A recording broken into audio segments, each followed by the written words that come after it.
This episode, you'll learn about a project that has the potential to unlock massive innovation around how CPython understands and executes code.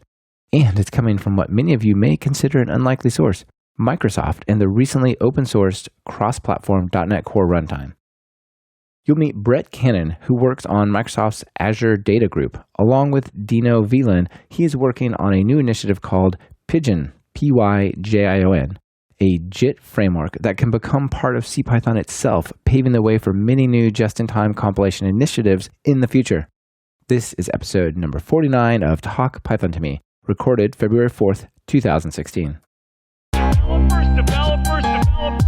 I'm a developer in many senses of the word, cause I make these applications, but I also use these verbs to make this music. I construct it line by line, just like when I'm coding another software design. In both cases, it's about design patterns. Anyone can get the job done, it's the execution that matters. I have many interests. Welcome to Talk Python to Me, a weekly podcast on Python, the language, the libraries, the ecosystem, and the personalities. This is your host, Michael Kennedy. Follow me on Twitter where I'm at mkennedy. Keep up with the show and listen to past episodes at talkpython.fm and follow the show on Twitter via @talkpython. This episode is brought to you by Hired and SnapCI. Thank them for supporting the show on Twitter via @hired_HQ and @snap_CI. Hey everyone, I think you're going to love this episode. Brett is doing some amazing work, and we talk about that in depth, but he's also a Python core developer, and we spend a decent amount of time on Python 3 and moving from Python 2 to Python 3 and that whole story there. I do have just one piece of news for you before we get to the interview. It's just T-minus 10 days until my Kickstarter for Python Jumpstart by Building 10 Apps closes. The initial feedback from the early access students has been universally positive. If you have backed the Kickstarter with early access, be sure to create an account at training.talkpython.fm and send me a message via Kickstarter so I can get you the first 6 chapters, about 3 hours of the course. If you're not sure what I'm talking about here, check out my online course at talkpython.fm/course. Now, let's hear about JIT innovation in CPython and more with Brett Cannon.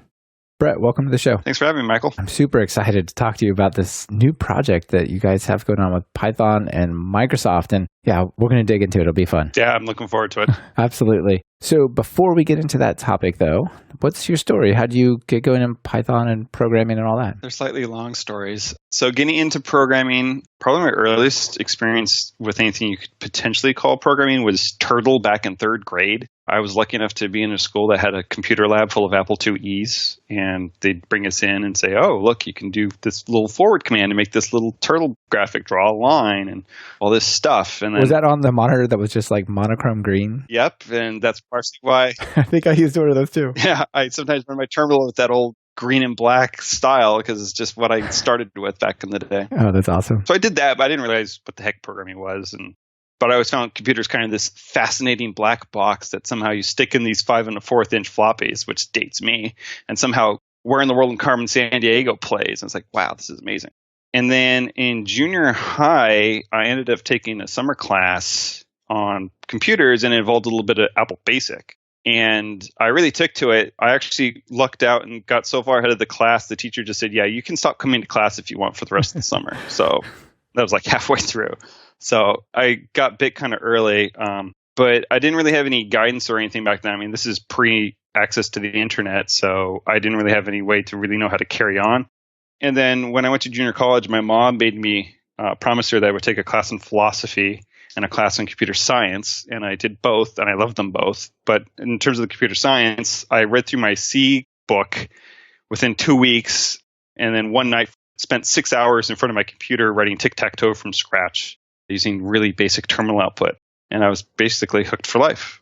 In terms of Python, yeah, that's really cool. I think I think we all have that moment where you sit down at a computer and you haven't, maybe you've really enjoyed working with them or whatever, but then you kind of get into programming and you realize, wow, 8 hours have passed and it feels like I just sat down, and like then you're in the world. That's it. Brought me my dinner at my desk and just said, okay, I get it. You're just into this. Just go with it.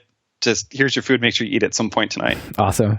Yeah. And in terms of Python, I actually ended up going to Berkeley and getting a degree in philosophy because there were some issues trying to double major like I originally planned to do. But I did try to still take all the CS courses there. And there was a test to basically get into the Intro of CS course at Berkeley at the time. And I thought they might have something about object-oriented programming. And having learned C, I knew procedural, but I didn't know object-oriented programming. So in fall of 2000, before I took the class in spring, I decided to try to find an object-oriented programming language to learn OO from. And I was reading and all this stuff, and Perl and Python caught my eye. But when I kept reading, Perl should be like the 5th or 6th language you learned, while people kept saying, oh, Python's great for teaching. I went, all right, I'll learn Python. And I did, and I loved it. And then I just continued to use it for anything I could and all my personal projects, and just kept going and going with it and haven't looked back since. Yeah, that's really cool. What language was your CS 101 course actually in? Scheme, actually. Interesting. My CS 101 class was Scheme as well. And I thought that was a very interesting choice for an introduction. Yeah, it was really interesting. I mean, it does kind of do away with the syntax, but obviously now being a Python user, I really understand what it means to kind of really minimize the syntax in a nice way instead of a slightly painful way with all those parentheses. And it was interesting. I mean, it is a nice way to try to get in like procedural programming and object-oriented and functional. So it was really nice to do multi-paradigm, teach you the basics kind of introduction. They did actually, interesting enough, for the last project, have us write a really basic logo interpreter, which, funny enough, was such a bad experience for me, partially because of the way it worked out in terms of having to work with another team. And I had some issues with my teammates. I actually kind of got turned off on language design, of all things, for a little while. And then I just, over time, kept realizing I loved programming languages, learning how they worked. So I just reevaluated my view and just realized, okay, it was just a bad taste from a bad experience, and realized that I actually do have this weird little fascination with programming languages, and luckily got over that little issue of mine. Yeah, no kidding. And now you're a Python core developer, among other things, right? Yeah.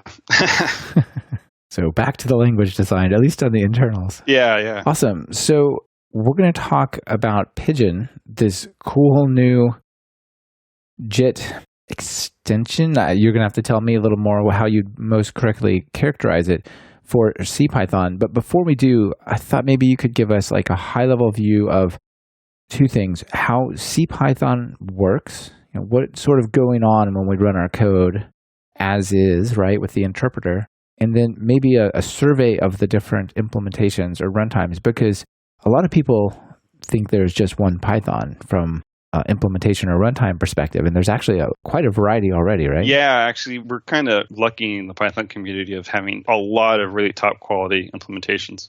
But to target your first question of how CPython works, which is, for those who don't know, CPython is the version of Python you get from python.org. And the reason it's called CPython is because it's implemented in C and has a C API, which makes it easy to embed in stuff like Blender. Anyway, basically the way Python works is more or less like a traditional interpreted programming language where you write your source code, Python acts as a VM, reads the source code, parses it into individual tokens like if and def and, oh, that's a plus sign and whatever. And then that gets turned into what's called a concrete syntax tree, which is kind of just like the way the grammar is written kind of nests things. And this is how you get your priorities in terms of precedence, like multiplication happens before plus, which happens before whatever. And that all works out in the concrete syntax tree in terms of how it nests itself. And then that gets passed into a compiler within Python that turns that into what's called an abstract syntax tree, which is much more high level. Like this is addition instead of plus and two things. And this is loading a value. And this is an actual number. And this is a function call. And then that gets passed farther down into the bytecode compiler, which will then take that AST and spit out Python bytecode. And that's actually what's stored basically in your PYC files. Actually, technically, they're marshaled code objects. And then when Python wants to execute that, it just loads up those bytecodes and just has a really big for loop that basically reads through those individual bytecodes and goes, okay, what do you want me to do? All right, you want me to load a const. Const is 0. And that happens to correlate to none in every code object. So I'm going to put none onto what's called the execution stack, because Python's stack-based instead of register-based. So CPUs are register-based. Stack-based VMs such as Python, Java is another one. It's fairly common because it's easier to implement. Anyway, you can do stuff like load const none or load a number, load another number on the stack. So the stack now has two numbers, and then the loop might, the CEval loop for evaluation loop. Yeah, so it's worth pointing out to the listeners, I think, who maybe haven't gone and looked at the source code there. When you say it's a big loop, it's like 3,000 lines of C code or something, right? It's a big for loop. Yeah, it literally is a massive for loop. If you actually go to Python source code and you look in the Python directory, there's a file in there called ceval.c.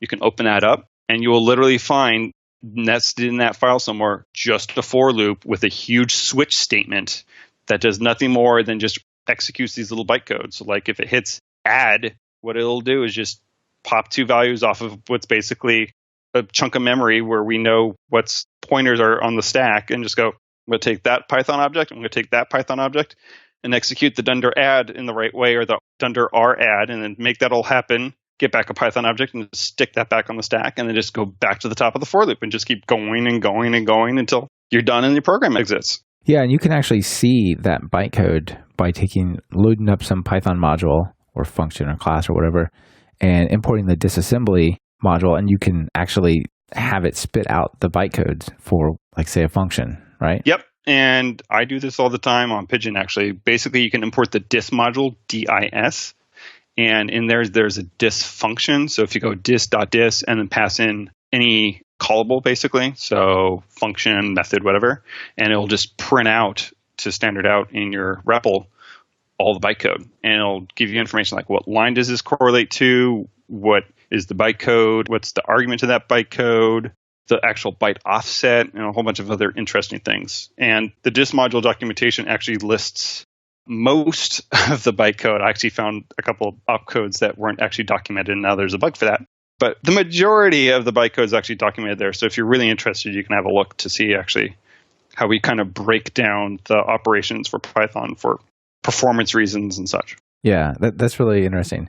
And for the listeners who want to dig deeper into this, on show 22, I talked with Philip Guo about his sort of CPython internals graduate course he did in the University of New York. Have you seen his work? No, I haven't yet. He basically recorded 10 hours of a graduate computer science course studying the internals of CPython and spent a lot of time in ceval.c, and it's on YouTube. You can go check it out. So it's really cool.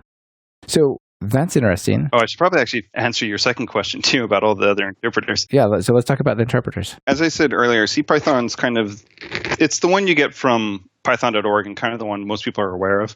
But there's actually a bunch of other ones. So one of the more commonly known alternative interpreters or VMs or implementations of Python is Jython, which is Python implemented in Java. So a lot of people love that whenever they have to write a Java app and want some easy scripting to plug in or have some requirement that they have to run on the JVM. Apparently, it's really popular in the defense industry for some reason. Interesting. Once you get a VM approved, you just don't mess with it, I'd say. Yeah, well, and one really cool perk of this is at PyCon, every so often there's a really cool talk about flying fighter jets with Python using Jython and stuff like that. So it does at least lead to some really cool talks. Nice. And here's the afterburner function. You just call this. Exactly. There's IronPython, which is Python implemented in CSharp. So that's usable from .NET. So once again, it's often used for embedding in .NET applications that need scripting or for anyone who needs to run on top of the CLR. Those are the two big ones. Obviously, in terms of direct alternatives, there's obviously PyPy, which I think a lot of people know about, which is two things. There's PyPy, the implementation of Python written in Python, although technically it's a subset of Python called RPython, which is specifically restricted such that they can infer a lot of information about it so that it can be compiled down straight to basically assembly. And then there's PyPy, the toolchain, which they developed for PyPy, the Python implementation, which is basically this toolchain to create custom JITs for programming languages. So you can take the PyPy toolchain and not just implement Python in Python, but they've done it for PHP, for instance. And so you can actually write alternative implementations of languages in RPython and have it spit out a custom just designed for your language. Those are the key ones that have actually finished in terms of compatibility with some specific version of Python. All of them currently target 2.7. PyPy has support for Python 3.2. but obviously that's kind of an old support in terms of Python 3. And then there's the new up-and-comer, which is Piston, which is being sponsored by Dropbox. And they're also targeting 2.7, and they're trying to version of Python that is as compatible with CPython as possible, including the C extension API. But what they're doing is they've added a JIT or using a JIT from LLVM. So they're trying to make 2.7 fast using LLVM JIT and pulling as much of the C code and API as they can from CPython to try to be compatible with extension modules, which is a common problem that PyPy, IronPython, and JIT have. Right. That one actually seems to be really interesting and have a lot of potential, because if you think of companies that are sort of Python powerhouses, Dropbox is definitely among them. Yeah, it doesn't help. It definitely does not hurt when Guido went to go work there as well. And they have Jessica McKellar there and several other people. Benjamin Peterson works for them. So they already have a couple core devs and high up people in the Python community working there. And their whole server stack in the back, I believe, is at least mostly Python. Their desktop clients are Python. They're definitely Python heavy there. Yeah, absolutely. So how does Pigeon relate to the thing that came to mind for me when I saw it announced was, a friend of mine, Craig Bernstein, sent me a message on Twitter and said, "Hey, you have to check this out." And I'm like, "Oh, that is awesome." And it was just, a Twitter message, check out this JIT version of Python coming from Microsoft. And I thought, well, I don't know anything about it, but maybe it's like PyPy. So what are you guys actually building over there? What is this? Pigeon was actually started by Dino Viehland, one of my coworkers, and I believe I don't know if he's necessarily the sole creator, but definitely one of the original creators of IronPython back at PyCon US 2015, which was in Montreal. During the language summit, Larry Hastings, the release manager for Python 3.4 and 3.5, got up in front of the core developers and said, what can we do to get more people to switch to Python 3 faster? Because obviously we all think Python 3 is awesome, and legacy Python 2 is fine, but everyone should get off that at some point. Yeah, I hear you. I agree. So what do you do, right? Yeah, that could be a whole other question on that one, Michael. So he said, what can we do? What can we do? And he said, performance is always a good thing. People always seem to want more performance no matter how well Python does. People are always hungry for more. And Dino went, yeah, that's a good idea. I know. I'll see. .NET just got open sourced back in April 2015. And he said, you know what? I will see if I can write a JIT for CPython using CoreCLR, because Dino also happened to used to be on the CLR team. So he knows the opcodes like the back of his hand. And so he started to hack on it at the conference and actually managed to get somewhere. And he premiered it at PyData Seattle back in July when we hosted it at Microsoft. And I got brought on to basically help him flesh out the goals.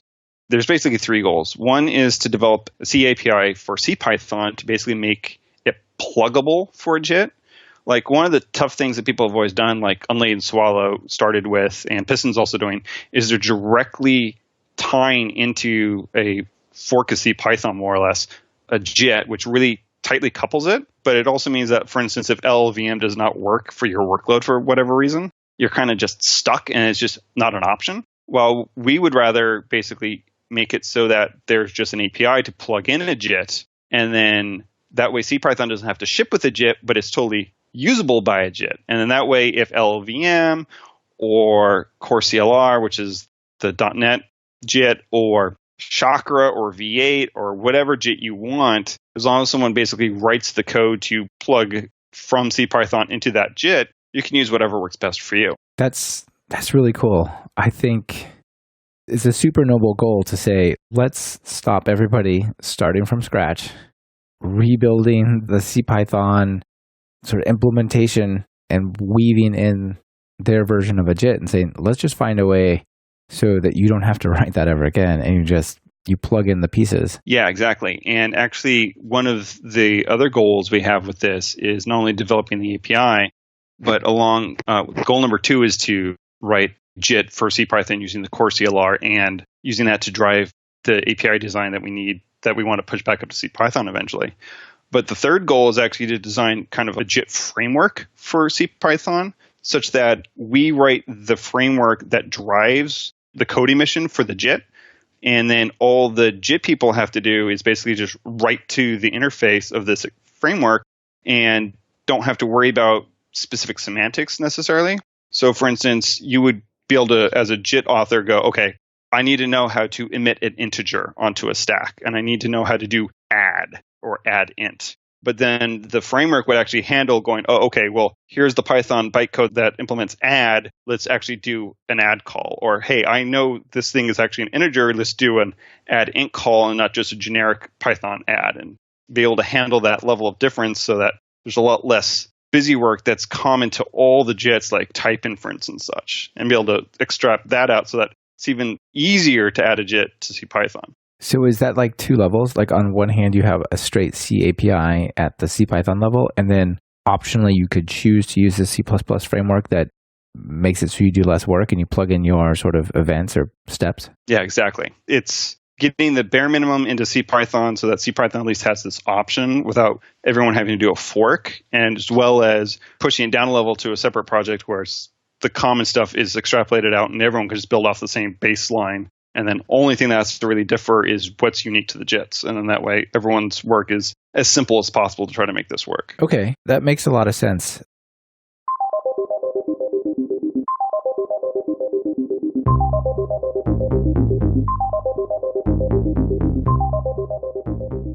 This episode is brought to you by Hired. Hired is a two-sided curated marketplace that connects the world's knowledge workers to the best opportunities. Each offer you receive has salary and equity presented right up front, and you can view the offers to accept or reject them before you even talk to the company. Typically, candidates receive 5 or more offers within the first week, and there are no obligations, ever. Sounds awesome, doesn't it? Well, did I mention the signing bonus? Everyone who accepts a job from Hired gets a $1,000 signing bonus. And as TalkPython listeners, it gets way sweeter. Use the link hired.com/talkpython to me, and Hired will double the signing bonus to $2,000.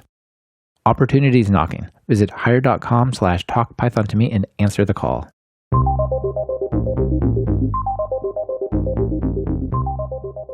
Would you still be able to support things like method inlining and things like that with the C++ framework? We don't know yet, but there's technically no reason why not.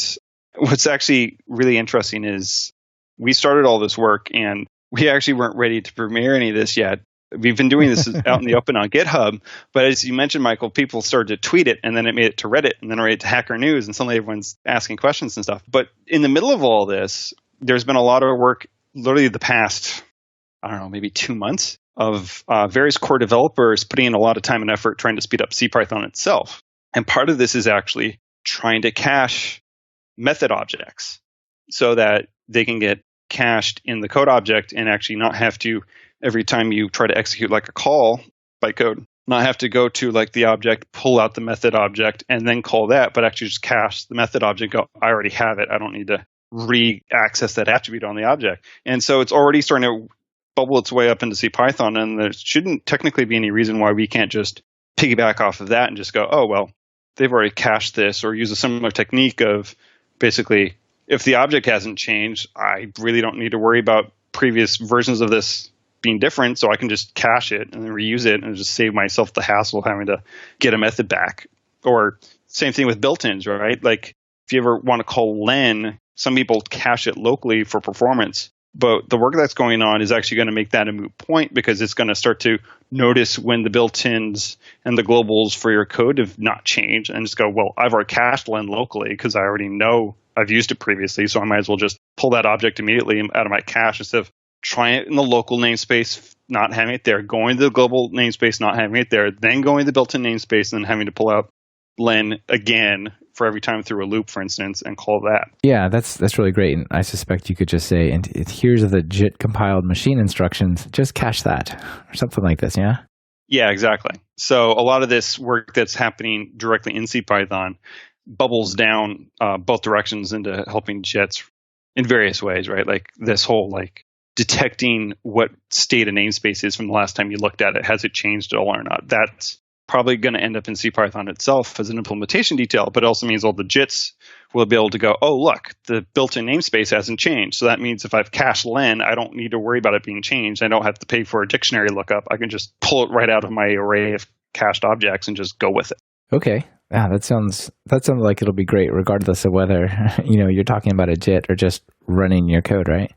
Yeah, no, it's going to be fantastic. Everyone's going to win on that one. Yeah, that's cool. One of the things that I think is surprisingly slow in Python is calling methods, right? Yeah. It's more expensive maybe than it should be. What other stuff kind of falls into that class that you can think of?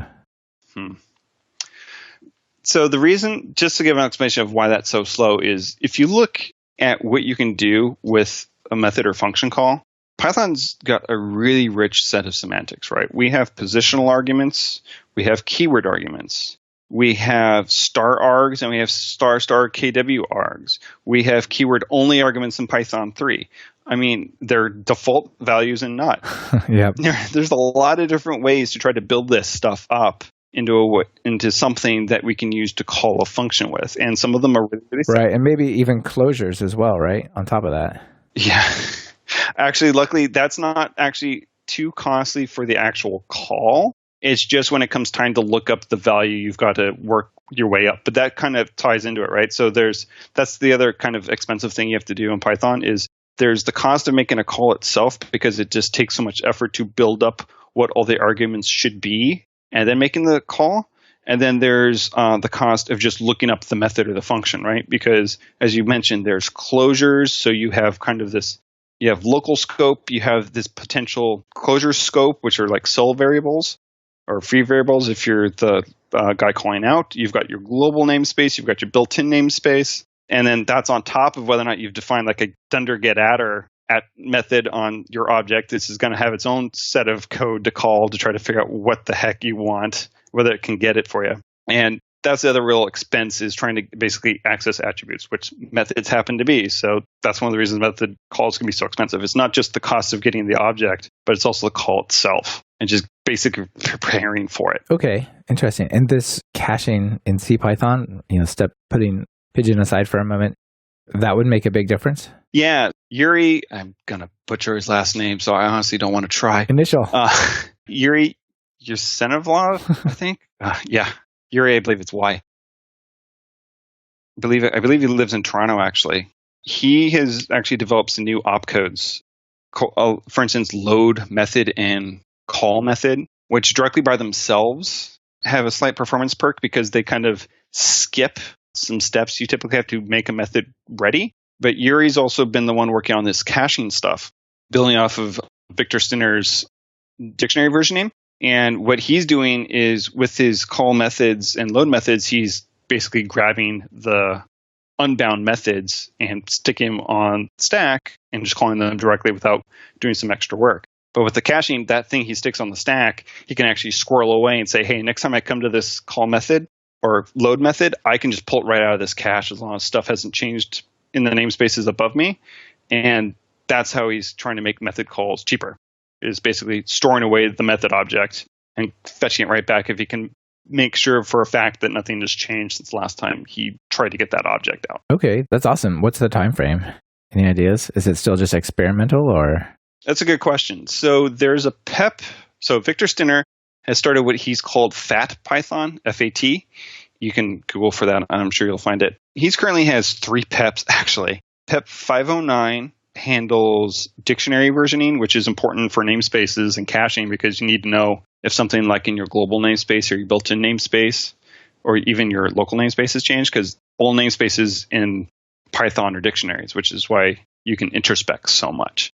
510 is adding guards to bytecode so that he can do stuff like add a guard saying, hey, if globals hasn't changed and built-ins hasn't changed, use this cast version of len. This is before Yuri's stuff had started.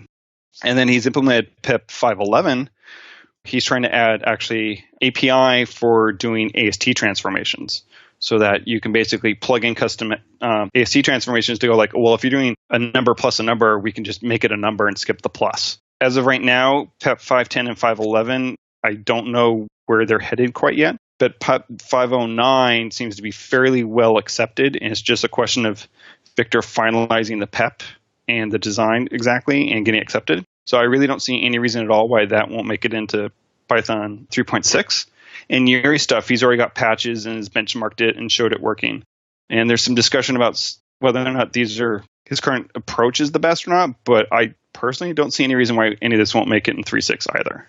3.6, okay. That's pretty excellent. That's not too far out. Yeah, no, I think what we're due to hit beta in September. So as long as you can get it, all this can wrap up by then, it'll all land in Python 3.6. And I should mention all this stuff is looking like Yuri stuff, I think, is adding up to between 5 and 10% across the board speed up improvements.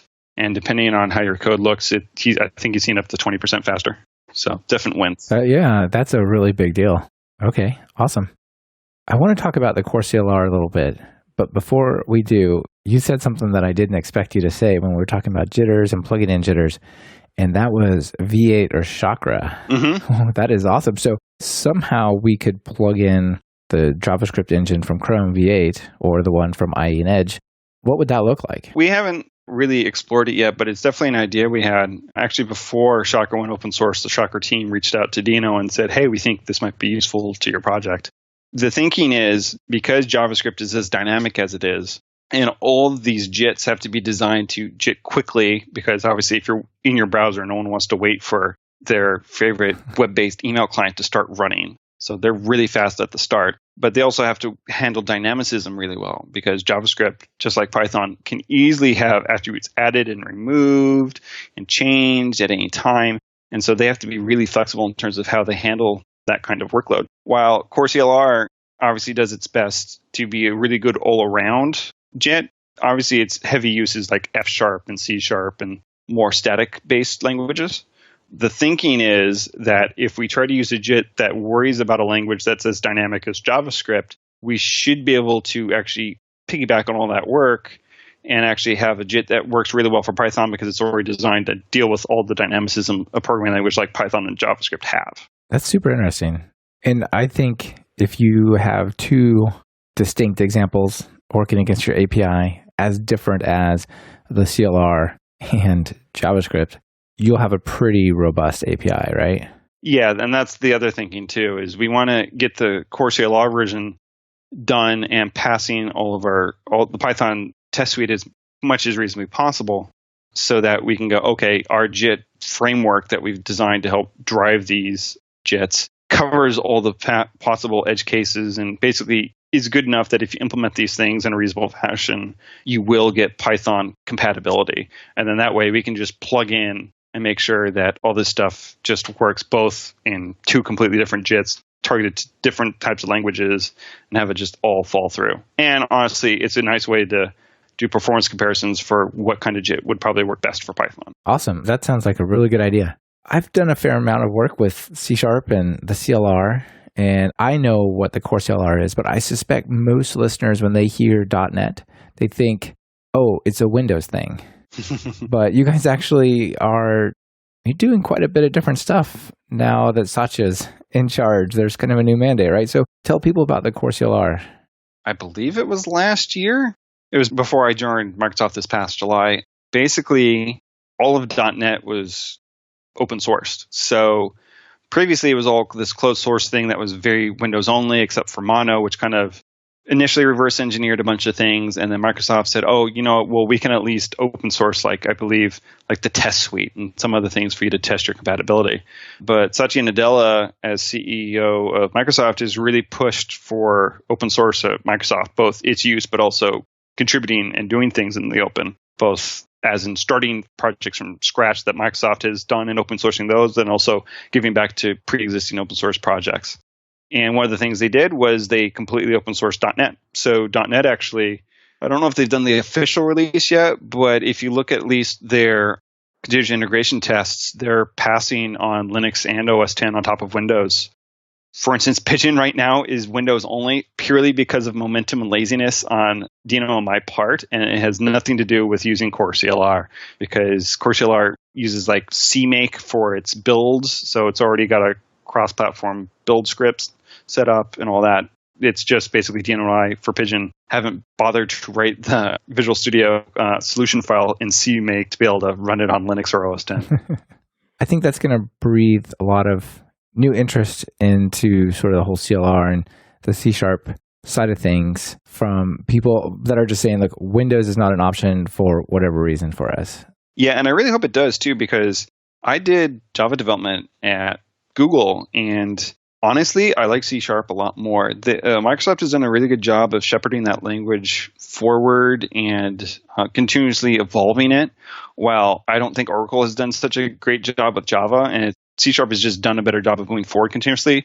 I mean, C# has local type difference. This is not new technology to this day and age, and C# has it, and yet Java still doesn't have it. It always drove me nuts.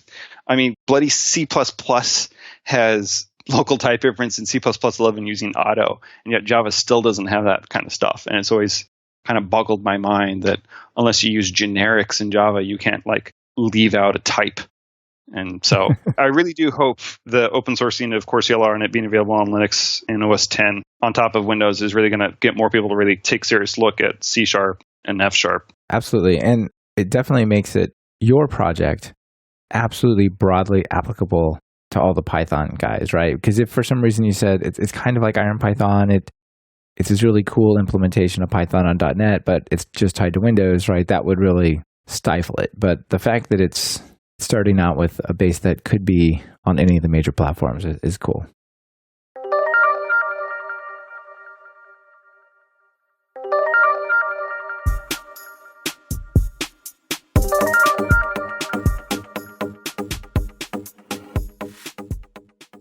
This episode is brought to you by SnapCI, the only hosted, cloud-based continuous integration and delivery solution that offers multi-stage pipelines as a built-in feature. SnapCI is built to follow best practices like automated builds, testing before integration, and provides high visibility into who's doing what. Just connect Snap to your GitHub repo, and it automatically builds the first pipeline for you. It's simple enough for those who are new to continuous integration, yet powerful enough to run dozens of parallel pipelines. More reliable and frequent releases. That's Snap. For a free, no obligation, 30-day trial, just go to snap.ci/talkpython.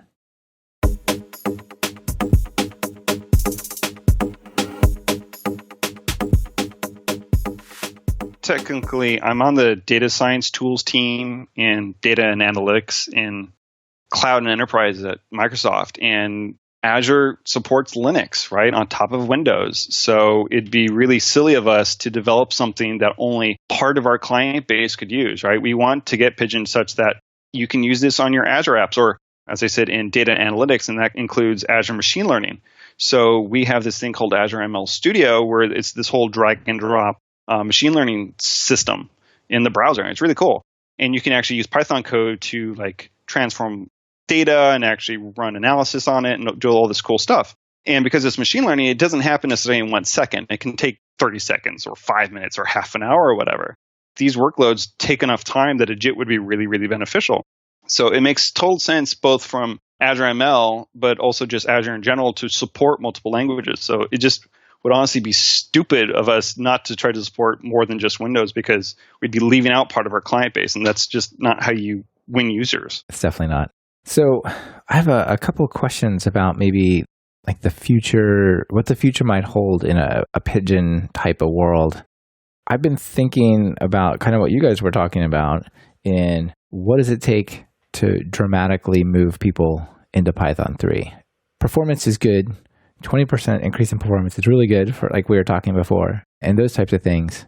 But what would really sort of hit people in the face and go, yeah, this is different? And I think better threading is possibly number one, like removing the global interpreter lock in some way. Does this at all touch this concept? No, because Pigeon and the JIT API we're trying to design, one of the key things is we're trying to be compatible with extension modules, C extension modules, because that's always been a big limitation of PyPy, right? Like if you write C code and interface using CFFI, that will get you a C extension module for Python that works in both PyPy and in CPython itself. But unfortunately, that requires getting people to use CFFI, which is a great project, by the way. And I do encourage people to consider that next time they need to wrap some C code. But there is also a lot of pre-existing C extension code. I mean, this is why PyPy, for instance, before they created CFFI, started to write NumPy from scratch in IronPython. That's their NumPy project. You guys definitely don't want to get down that path. Yeah, exactly, right? We're trying to avoid that completely. The problem is extension modules are designed around the concept of a GIL, right? The way garbage collection works in Python is reference counting, and all the C code works with the assumption that that's how it works, and stuff won't magically disappear. If you don't decref Python object at the C level, it will stick around. So if you get it and then increment that reference count and just leave it increment until you're finally done with it at the very end, that will guarantee that the object isn't garbage collected. And there's just a ton of assumptions in the C code. This is not just Python itself, but any third-party C code. And so getting rid of the GIL without breaking basically the world of C extension modules would be very difficult. So I get where it all comes from, people's desire to get rid of the GIL. I do think some people get a little huffy about it when they really don't need to. I mean, if you do any I/O, it really doesn't matter. It's only when you're CPU bound does this ever even come up. Yeah, absolutely. But I do get why people do want faster. And if you're doing I know this comes a lot from the scientific Python community. If you're doing a lot of CPU bound stuff, you really want to not have to have the GIL, right? And we get it. It's just one of these rock in a hard place where the rock is CPU performance, but then the hard place is all the backwards compatibility with all the pre-existing C extension code. Right. Like, hey, we have this really fast thing. Oh, but you can't use all the stuff that you want to use. So you got to start from scratch there, right? Yeah, exactly. It's like going to the scientific Python community and going, okay, you can't use NumPy and possibly scikit-learn, although that's written in Python, so they at least have a chance. But NumPy would not work. You okay with that? I don't really see that going down very well. Yeah, we tried that with Python 2 and Python 3, kind of. Yeah, exactly. It hasn't gone down so well. Exactly. Or look at NumPy, right? Where they just NumPy isn't fully compatible. So it's like, hey, scientific community, you want to run on PyPy? It's like, do you have NumPy? No. Yeah, I'm not so excited anymore. Maybe sometimes for some things. So it's a really tough position to be in, where people ask for this without realizing that the ramifications of the community, right? And as you pointed out, Michael, we've done this once with Python 2 and 3, right? Where we said, okay, for the benefit of the community, we are going to break backwards compatibility. And there's totally a way to write code that works in Python 2 and 3. It takes some effort. It's not like going from Python 2.6 to 2.7. There's actually some effort that has to be put in. And we've paid a price for it. Now, I don't regret the decision, but it does bring up to the point that does the community really want to put up with this again at the C level? And I don't know if they do, even if it does get them a GIL-free life. Now, I'm sure some people are going to say, God, yes, I will totally rewrite all my C extension code to completely ignore whatever it has to and change however it has to get around the GIL. But the question is what solutions we have that would help migrate existing code, and would it be reasonable? And I simply just don't have an answer to that. Okay, well, that's, I think, a really interesting sort of both sides of the debate to think about for the listeners to think about when they talk about that topic. So with Pigeon, is it too soon to ask about performance or anything like this and how that's looking? Or you can always ask the question, Michael. I just can't always give a good answer. So any news there, or you're just not fully baked yet? The current update on that is, I'll give two updates. I'll give one on compatibility and one on performance. I'll start with the performance.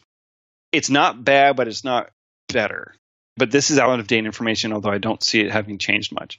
So back in November, I was lucky enough to be invited to give the opening keynote at PyCon Canada. And the video is up on YouTube. And so you can find that if you want. But basically, I did a survey of an unscientific survey of Python interpreters. And I basically listed the history of all the different implementations of Python over the decades, because Python is 25 years old. I benchmarked everything because it'd been a little while since someone had benchmarked all the interpreters. And I included Pigeon in it because I was curious, because we hadn't really done any benchmarking. In general, some things were faster, some things were slower. The median across the entire Python benchmark suite was slightly slower than Python 2.7. But if you looked at the geometric mean, it was actually faster.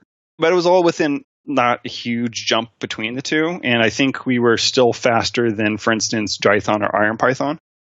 The performance isn't bad. It's kind of maybe on par or a little slower, but this is with like zero optimizations. We've really been... Yeah, so my follow-up question was, if you're already sort of tied and you've not done a ton of optimization, that's actually a really good place to be. Yeah, exactly. That was one of the key metrics we wanted to hit initially was, okay, can we get to compatibility and not have performance suck, more or less? and use that as kind of a showing that, okay, this is not a waste of my time and Dino's time to pursue, that it's actually going to be worth all of this effort and that there's actually a chance that this is going to pay off and actually be useful. And I will say that as of yesterday, we are more or less compatible with CPython minus supporting tracing, profiling, and anyone who touches sys. Under getFrame. So we basically we're actually fairly compatible now. Yeah, that's really good, actually. Yeah, there were some hairy bugs in there, but Dino deserves a lot of the credit in figuring out how to fix most of the bugs. We actually have a text file in our tests directory that lists the nearly 400 tests that Python 3.5 has. You can look at it to see what's left to do, but most of them are actually profiling related or tracing related. There's one or two that are dealing with actually a odd semantic compatibility that we think probably needs to get changed actually upstream in CPython itself. But otherwise, everything seems to be tracing-based, profiling-based, or using sys.getFrame. Basically, stuff that would slow everything down anyway if you use. So if you're using UJIT, you're probably not going to want to touch that stuff anyway. So yeah, we're actually pretty happy, and we think we're more or less compatible at this point, or at least enough to be willing to go to PyCon and say, we're basically compatible. You should give us a shot if performance ends up being good by then. Okay. That's a really good start, I think. Yeah, we're really happy that we've managed to hit this compatibility spot now because we proposed a talk at PyCon. Obviously, we don't know if it's been accepted yet, but our hope is to, now that we've hit compatibility, to try to spend the next 2-3 months trying to ramp up performance somewhat and seeing how far we can get and whether or not we can more consistently either match or actually start beating Python 3.5 somehow. Right. Interesting. Do you feel that CPython itself is getting better because of the pressure that you're putting on it from this slightly different use case? I don't think it's really coming from us. I think it's coming from all the core devs who are honestly a little tired of people dragging their feet switching to Python 3. Yeah. We realize that we can give so many carrots in terms of features and stuff, but you kind of have to be inspired to come up with the new feature.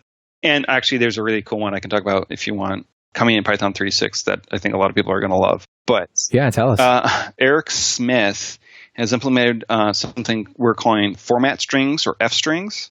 So if you take a string constant and prefix it with F, you can use the formatting that you use with stir.format, except you don't have to make the format call, and you can specify the name of a variable, and it will directly do string substitution.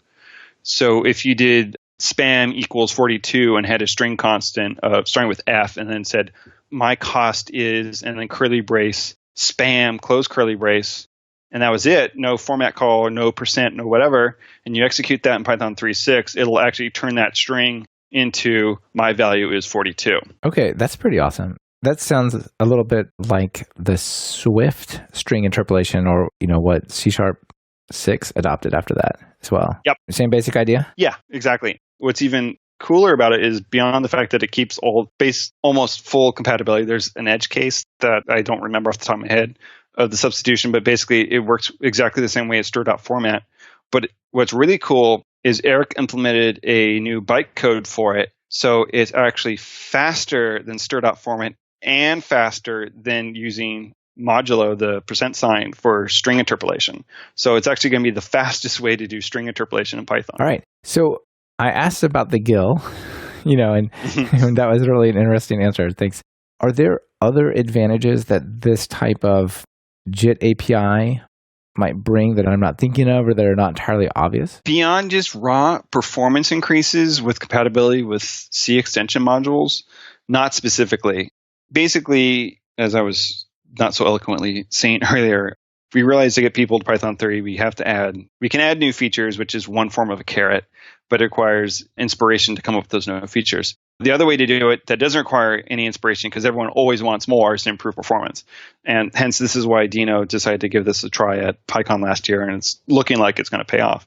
But this is also why, for instance, Victor Stinner is putting all this effort into it for Red Hat, and why Yuri, for his own consulting company, is putting in all this time.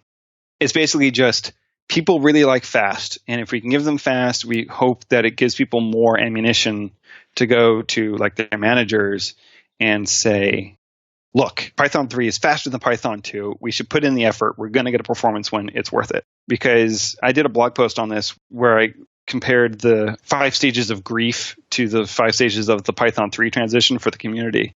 Everyone seems to at least be at the depression stage, which is stage 4. And then some people have been lucky enough to get all the way to stage 5 and like have moved on to Python 3 and are realizing how much nicer it is and all that. But those who are stuck in the depression stage are usually people who work at corporations where they've just been told, we don't see enough of a win. I don't want to put any time and effort into or resources into getting our code to move to Python 3. Right. It might be better, but the manager who makes that decision doesn't want to possibly bear the burden of saying, yeah, we decided to switch, but now we can't release our app for 6 months because we're actually not as quick at converting or something, right?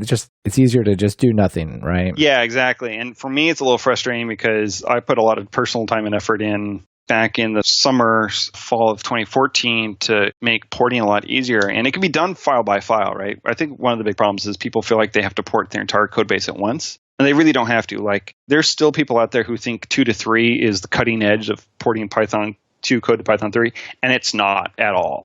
I don't even recommend it. If you go to docs.python.org, there's a how-to section, and there's a doc in there that I wrote that explains the current best practices for porting your code from 2 to 3. But basically, you can write your Python 2 to 3 code that's compatible in both versions, and you can do it file by file. You don't have to do this huge, massive, let's change everything. But the deal, and that's great for the engineers who understand, like, oh, hey, like having tracebacks put in exceptions and having chained tracebacks in your code so that when you trigger an exception, you can actually see that, oh, this exception was caused by this exception, was caused by this exception, is really useful. But you might not be able to sell that to your manager. But if you can tell your manager, hey, you know what? If we switch, Python 3.6 is looking to be 10, 20%, whatever, faster than Python 2.7, that's a real performance win that'll allow us to handle X number more requests per second with no new hardware. If we just put the time in to move our code over, wouldn't that be fantastic? That's hopefully an easier sell for some of these companies. I feel a little bit like boiling the frog. The analogy of you guys keep adding awesome new stuff every time, and it's just getting cooler and cooler, but there's not that jolt that goes, oh yeah, we have to go now. Right? It's just been so sort of smooth. Yeah, exactly. Done too good of a job adding new features slowly over time instead of like hiding them in our back pocket and then suddenly springing them on the community. It's like, hey, look, all this new stuff.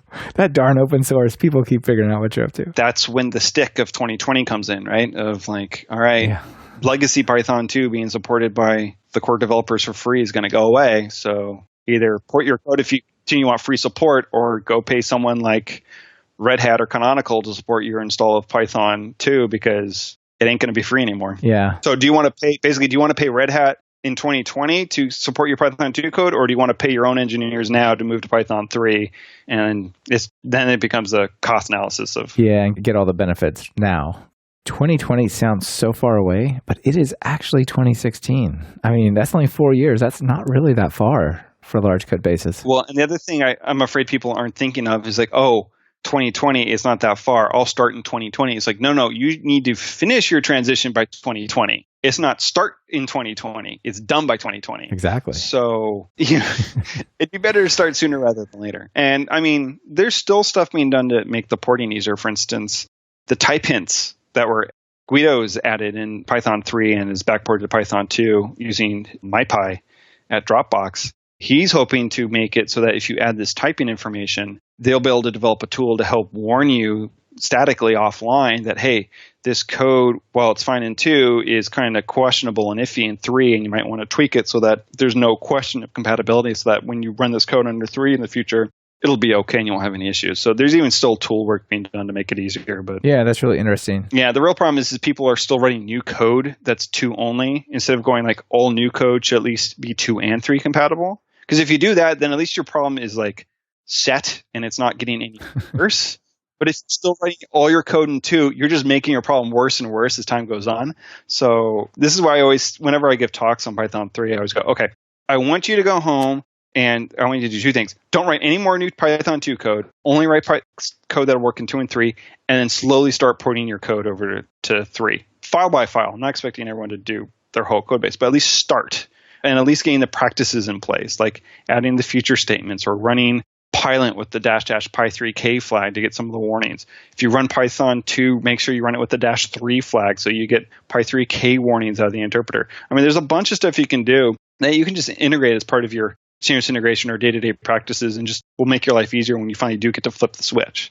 It doesn't have to be all shut down the app for 6 months while you do the port. It's like, no, just spend a little time anytime you tweak some code to make it more compatible, and just you'll slowly work your way forward. Because otherwise, you're just making it that much more of a burden in the future. That's really good advice. I think, if you find yourself in a hole, the first step to get out of it is stop digging, right? Exactly. And I suspect it's a little easier sell if you don't necessarily tell management that we're going to support Python 2 and 3 with new code and slowly fix things as we fix bugs.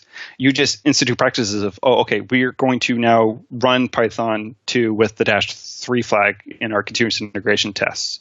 We're going to use Pilot to actually check for errors. And we're just going to start fixing up where we're really kind of ambiguous, whether we're working with binary data or textual data, so that we know exactly what needs to support Unicode, what needs to support bytes. And you can just do it slowly over time and just make it slowly easier until you go, okay, management, look, we already support it. Or can we just have like a week or a month or however much time you think you need to get over that last hump and get done? Right. Well, maybe as we get closer to 2020, the 20% time concept maybe could be applied as well. Like, look, we're not going to stop and just do the switch, but, just dedicate some of our time, like Friday afternoons as like, or whatever, as a team, and eventually you'll get there, right? Yeah, no, exactly. Cool. So we're kind of getting closer to the end of the show. Let me ask you just a few more questions. There's an interesting story how the name Pigeon came to be. Can you tell me like what that's sort of derived from? As I said earlier, Dino started this project just on a kind of basically a whim after being inspired, like, oh, what can I do to make Python 3 faster to get people to switch? And he wanted a name that somehow involved Python and JIT. He came up with Pigeon, which is spelled Pyjion. It throws everyone for a loop until Dino or I tell them it's pronounced Pigeon. At least that's how we expect people to pronounce it. But then again, I'm kind of used to it. For instance, people always mispronounce PyPI. The Python package index, the abbreviation is PYPI. And it's pronounced PyPI, but I've heard so many people call it PyPy, Pippy, Pipey, PP. I've heard every different way of saying it. And I'm just going to tell your audience, it's PyPI, or call it the cheese shop, which was its original name until some people were too worried that pointy-haired managers would not take Python seriously back in like 2005. And we renamed it the Python package index. No, that's awesome. And by the way, cheeseshop.python.org does work, and it will redirect you to pypi.python.org. Yeah. Very cool. Very cool. 2 other questions. If you can go write some Python code, what editor do you open? I'm actually currently opening Visual Studio Code or VS Code. I have very little allegiance to code editors. I totally jump around constantly. I learned Vim way back in my undergrad days, and I used that for a long time. But I've tried Eclipse. I've never really went anywhere, but I did try it. I was a TextMate user for quite a while until updates kind of dried up. And then I ended up switching to Sublime, especially when Sublime 3 beta came out using Python 3. And it's like, all right, I can throw a couple bucks this way to support someone going out on a limb and going with Python 3. But then their updates kind of slowed up a lot. And then I used Atom for a while from GitHub. I was using that, and actually still do whenever I do Dart development. I joined Microsoft, and Microsoft released VS Code, and we actually announced... Which is not the same thing as Visual Studio, right? No, not at all. So Visual Studio is an integrated development environment, right? It's a full-fledged IDE. It does everything. And if you like IDEs, it's actually really great. It is Windows only, though, and it is an IDE. And I'm personally a code editor kind of guy. Like, I like separate tools. Like, I will have a command, like I will have git bash open to do my own git work. I don't need an IDE to give me a fancy tree view of all my branches, for instance. I like having a separate code editor. And VS Code is more like Atom than it is like Visual Studio. But it is from the same team of Visual Studio. So it's from a team that's been doing code editing and IDE development for basically decades. So there's a lot of wealth of knowledge there for the design of it. And we've actually announced that my team, which is in charge of Python tools for Visual Studio, which is actually a really cool plugin, which lets you do crazy stuff like debug across Python and C code and other stuff. We're actually in charge of adding Python support to VS Code. Oh, that's cool to hear. Yeah. we don't have a timeline or anything like that, but my manager announced it on Hacker News, so I can talk about publicly that we've been put in charge of doing that once we get around to it, and we're actually hiring for that kind of stuff. Python jobs at Microsoft.com. Very cool. If you want to work in Red. Yeah, there's a lot of stuff going on with Python around there, more than people might think these days. Yeah, exactly. So I'm actually using VS Code because I want to make sure I fully understand it for when we do development with it and know where we need to add stuff in and be familiar with it so that I can be either contribute to the project or at least be an internal tester of all the stuff we add. Right, an advisor. Very cool. So the other question is on PyPI. There are many thousands of packages. Everybody has their own sort of favorite that a lot of people don't have experience with. What's yours? I'm going to cheat, and I'm going to say PyPI.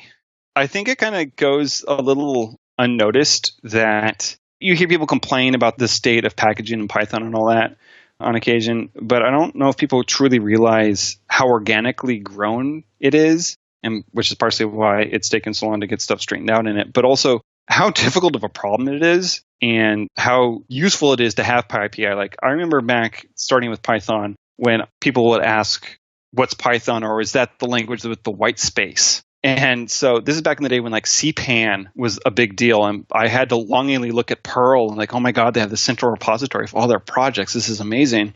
And then Richard Jones and Martin Lois at PyCon 2005, I think, maybe earlier, did PyPI. And suddenly we had this central place where people could upload their own packages and it wasn't manually maintained. And so we had this index. And I think it was a real boon for the community because suddenly there was a single place to find your code and fetch your code and just keep track of stuff. And so I would say PyPI, and actually specifically the sequel of PyPI that's actually being developed right now called Warehouse, being led by Donald Stuft of pip fame, that would probably be my project of choice because that's going to be a big deal. And he actually is working with someone to actually do user experience design on it, and it looks really sharp. And actually, if you want to help contribute, they're taking contributions. So I believe if you search for PyPI Warehouse, or maybe if you go to github.com/PyPA, which stands for the Python Package Authority, there should be a warehouse repo, and you should be able to take a look at what the next version of PyPI is going to look like. Oh, that's a very meta, but a very good answer. Thanks for that. All right, Brett, it's been super interesting. I've really learned a lot talking about all the internals, and I wish you guys a lot of luck with this project. It seems really promising. Yeah, well, thanks a lot, Michael. I really hope it works out, and thanks for having me. I'm actually a listener, so I feel really honored to be on the podcast. You're absolutely welcome. It's been great. Thanks so much. Talk to you later. This has been another episode of Talk Python to Me. Today's guest was Brett Cannon, and this episode has been sponsored by Hired and SnapCI. Thank you guys for supporting the show.